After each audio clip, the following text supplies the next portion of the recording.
নমস্কার বন্ধুরা, Pinki cooking Bengali রেসিপিতে তোমাদের সকলকে স্বাগত জানাই।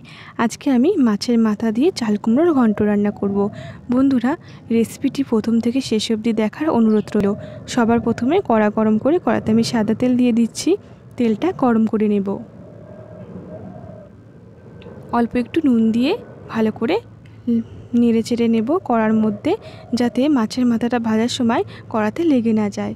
এবার আমি নুন হলুদ মাখিয়ে রাখা মাছের মাথাটা দিয়ে দিচ্ছি। মাছের মাথাটা কিন্তু ভালো করে লাল লাল করে ভেজে নেব। বন্ধুরা, এখানে আমি কাতলা মাছের মাথা দিয়ে আজকে চাল কুমড়োর ঘন্ট রান্না করব। তোমরা চাইলে কিন্তু রুই মাছের মাথাও দিয়ে নিতে পারো। ভালো করে মাছের মাথাটাকে আমি ভেজে নিচ্ছি।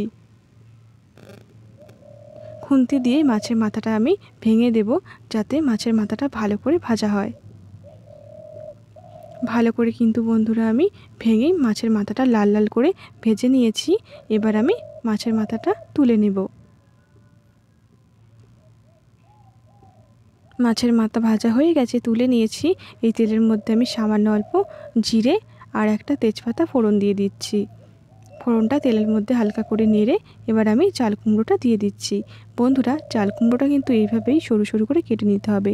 যতটা সরু করে কাটা যায় ততটা কিন্তু বন্ধুরা তোমরা সরু সরু করে কেটে নেবে, তাহলে কিন্তু খুব ভালো লাগে খেতে। এবার আমি চাল কুমড়োটাকে ভেজে নেব।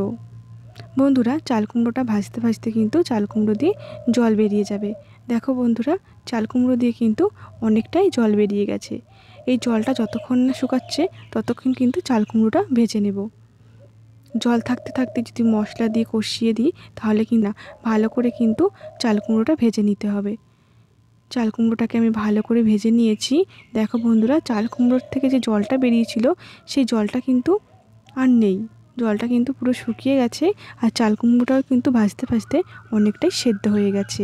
এবার আমি অর্ধেক টমেটো দিয়ে দিলাম, স্বাদ অনুযায়ী নুন দিয়ে দিচ্ছি, 8 চামচে হলুদ গুঁড়ো, ঝালের জন্য লঙ্কার গুঁড়ো দিয়ে দিলাম 1.5 চামচে, 8 চামচে আমি জিরের গুঁড়ো দিয়ে দিয়েছি। ব্যাস এইটুকুই মশলা, আর মশলা দেব না। ভালো করে কিন্তু মশলাটাকে আমি চাল কুমড়োর সঙ্গে কষিয়ে নেব। ভালো করে কষিয়ে নিয়েছি প্রায় 1.5 থেকে 2 মিনিট ধরে। এবার আমি মাছের মাথাটা দিয়ে দিচ্ছি। ভেজে রাখা মাছের মাথাটা দিয়ে ভালো করে কিন্তু চাল কুমড়োর সঙ্গে আরও 1.5 থেকে 2 মিনিট কষিয়ে নিতে হবে। বন্ধুরা, তোমরা চাইলে কিন্তু জল নাও দিতে পারো।